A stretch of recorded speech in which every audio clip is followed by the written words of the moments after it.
गुण हलिः प्रजननान्ने असुदसवीरगुण सर्वगणगुण स्वसई आत्मसनि प्रजासनि पटकन्यलोकटन वयसनि।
ये भी अच्छी जगह है, अच्छी धूप रहती है यहाँ पे, भले गर्मी में बहुत गर्म होता होगा। परी रानी को भी बहुत बहुत बधाई ना वर्ष की। देखो इसने मुंह छुपा दिया, मुझे पता था मुंह छुपा दिया, इसे मैंने पहले दिखा दिया मुंह। ये है हमारी देवरानी। हेलो हाय प्रणाम, चलो आओ कथा सुनने के लिए। हाँ चले तो हम कथा सुनने जा रहे हैं। परी और क्या फोन मेरे को दे। परी ने फोन छुपा दिया अपनी मम्मी का, जिससे मम्मी ये देखो वो है परी, वो अंदर भाग गई। छुपम चुकाए खेल रहे बच्चे। तो चलो आप भी बने रहे कथा में। तो कथा हो चुकी है शुरू। आप देखो पहले आ गए थे, उसके बाद फिर गए तो अब तो आत्मा आई। ऐसे अनिश्वर जो अक्षर स्वरूप जो परम ब्रह्म है, हम मनुष्य उन्हें कैसे प्राप्त करें? ऋषि लोग सब सूत जी से पूछ रहे हैं, हे प्रभु आप हमें बताइए कि हम किस प्रकार से प्रभु को पा सकते हैं।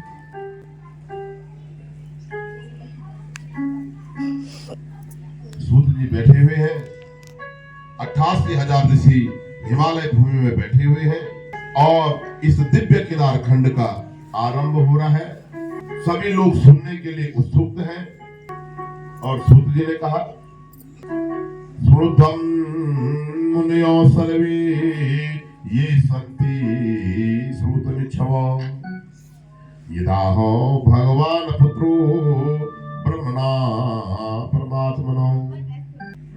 हे मुनि सुनो, जो सुनने के इच्छुक हैं, जो ब्रह्मपुत्र वशिष्ठ ने अरुंधति को बताया, वो स्वर्ग एवं मोक्ष को देने वाला तत्व मैं आप लोगों को बता रहा हूँ। बोली चंडिका मैया की जय। अच्छा बात सुना, 10 दिन तक हम बाबा बोले चंडिका मैया की जय।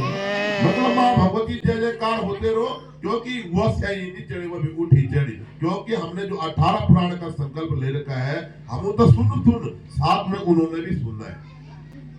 तो जब आप जयकारा करते रहोगे तो माता भी उठती उठा बोले आंखें खुल जानी, इसलिए बोलते रहना बीच बीच में है। अरुंधति वाचो, अरुंधति कौन है? वशिष्ठ ऋषि की पत्नी अरुंधति ना। तो सूत जी बोले हैं कि वशिष्ठ ने अरुंधति को जो बताया वो स्वर्ग एवं मोक्ष देने वाला तत्व इस समय आप लोगों को मैं भी बताऊंगा। भगवान मुनिसार्दुल्ला त्वमेव मम देवता सर्वज्ञोऽसि किल प्राज्ञो वद किंचिद शुभावहम् अक्षरं यद परम ब्रह्म यस्मिन् सर्वमिदं ततं कथं तत्यज्ञायेनो लोके नामादिरहित मुने। वो कह रहे हैं, हे भगवान आप नहीं आप ही मेरे देवता हैं।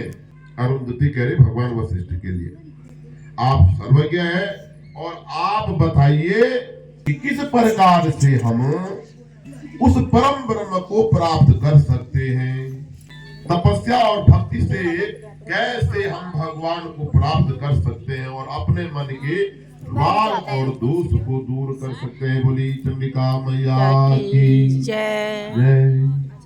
इदं तु कथं संभूता जगदीता चराचरम् किं श्रेय कर्माणा विप्र कथं नृणाधिका क्रिया।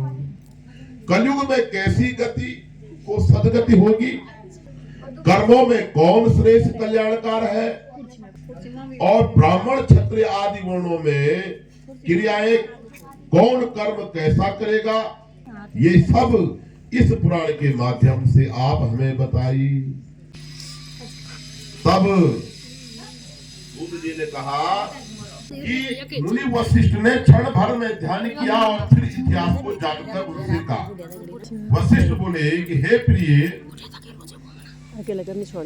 प्राचीन काल में देवी पार्वती के प्रश्न करने पर संसार के ईश्वर भगवान शिव ने उस देवी को वो परम तत्व सार बताया, जो तीनों लोकों में आत्मा को क्या करता है, प्रसन्नचित करने वाला। और जब भगवान शिव ने देवी पार्वती को इन तीनों लोकों में आत्मा तथा रूप आदि गुणों से शून्य उनका रूप उजला हुआ, न काला न भूरा न ललाई लिए हुए, वे हाथ पैर और नेत्र आदि से रहित व्यापक जो सबके ईश्वर हैं, जो रसयुक्त है, जो श्रोता है, ऐसे भगवान महादेव ब्रह्मा आदि देवता उसके स्पर्श युक्त से मनन करने वाले उस परम शक्ति दिव्य जो पुंज है, वो प्रकृति स्वरूपण जो इस प्रकृति हिमालय में जगह जगह निवास करने वाले हैं, उस भगवान शिव की लीला और जो हिमालय में मोक्ष के रूप में जानने वाले उस नारायण भगवान बद्री नारायण का दर्शन ब्रह्मा विष्णु महेश ये तीन देव तो इस केदार भूमि में विराजमान है। इन सभी देवताओं इस हिमालय में क्या क्या लीलाएं की और कहां कहां विराजमान हुए। वशिष्ठ जी अरुंधति जी को बता रहे हैं ये बात। मैं ये आपको अभी कथा की शुरुआती है, ऐसा ऐसा आगे जो जो होना है। ये कहां इन सभी देवताओं ने लीला की, कहां ये विराजमान रहे। हे देवी, शिव जी ने ये सारी बातें माता पार्वती को बताई। बोली चंडिका मैया की जय। कथा तो ध्यान से आपका मेरे सुना, झूठ की लगन। लेकिन जब आप एक चीज हमेशा ध्यान रखना, यानी तुम या के बैठा और मन तुम्हारो कख जाइयो साई जाइयो या गोरो दगड़ी जाइयो या पुंगड़ा जाइयो या यथुआ जाइयो, हमने ना करे। क्योंकि समय तो बर्बाद होगी ना। तो बैठे आप यहाँ है, मन वहां है, फायदा क्या रहा? या तो तुम वक्त चले जाओ नहीं। इसलिए जब 10 दिन तक आप यहाँ पर बैठे हुए हैं इस माँ भगवती चंडिका के चरणों में, तो इस समय को गवाना मत, क्योंकि दुख और सुख ये जीवन में लगा हुआ है। ये सब हमारे पुराने कर्म है। आप लोग हमेशा बोले कि यार हम लोग क्यों हो भाई, यो कथा में तुम बोले कि बोले हम बड़े के लिए नहीं बड़े।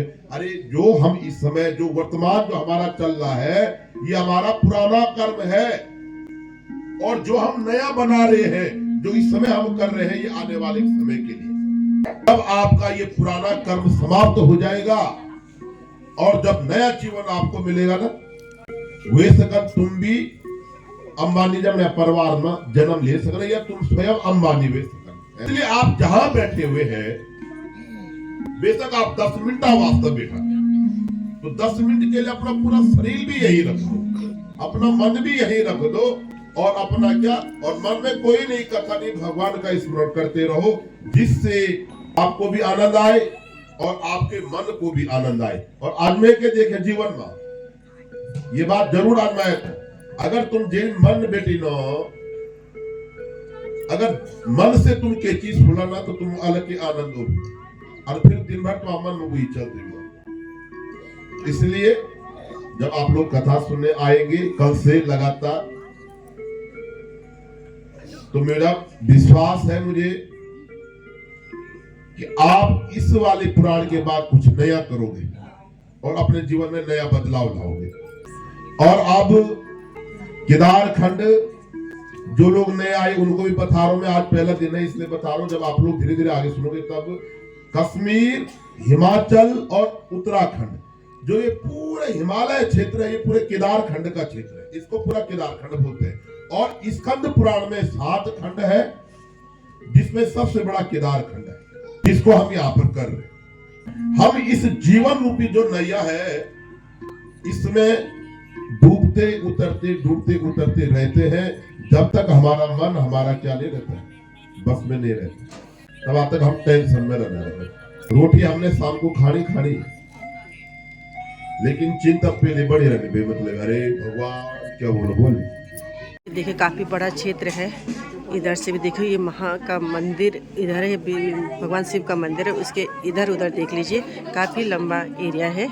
बोलो जय माता बोलो ऐसा माता जी के तो सिंगारी करी के। यहाँ पर से विदा लेते हैं और धन्यवाद। और यहाँ पर से बहुत अच्छा कथा लगा। भगवान से 11 दिनों कथा को अगर सभी लोग इस कथा में आए और पुण्य प्राप्त करें। तो गाइस आ गई हूँ मैं कथा से नीचे ये है, आप भी लोग जरूर आना और कथा में जो अपना पुण्य प्राप्त करना। ये है मेरे जेठ जी जो ब्यासी के पिताजी हैं, और काका के स्वास्थ्य और बाकी सब ठीक ठाक जी। सब बढ़िया। ठीक है, कमजोरी भी जहाँ हुए गए। बहुत बढ़िया। ये कैसे सरल था तुम? हाँ मैं अब आर कथा में ही छे। अच्छा। ठीक है, हाँ प्रणाम भाई साहब। तो गाइस बैठ गई हूँ मैं गाड़ी में और उम्मीद करती हूँ आपको भी ये पुण्य कथा अच्छी लगेगी और मन आनंदित होगा, अच्छे विचार आपके अंदर भी आएंगे। जैसे मेरे अंदर आए वैसे आपके अंदर भी आएंगे। अब बहुत खुशनुमा माहौल वहाँ पे था, भजन कीर्तन चल रहे हैं। आने का मन तो नहीं कर रहा था लेकिन घर मेरा जरा दूर है। करते हुए वीडियो आपको अच्छी लगेगी, इसलिए प्लीज़ जो फर्स्ट वीडियो सब्सक्राइब जरूर कीजिएगा, लाइक शेयर कमेंट करना बिल्कुल ना भूलें। फिर मिलेंगे आपको एक नई वीडियो के साथ, तब तक के लिए नमस्कार, धन्यवाद, जय श्री राधे राधे।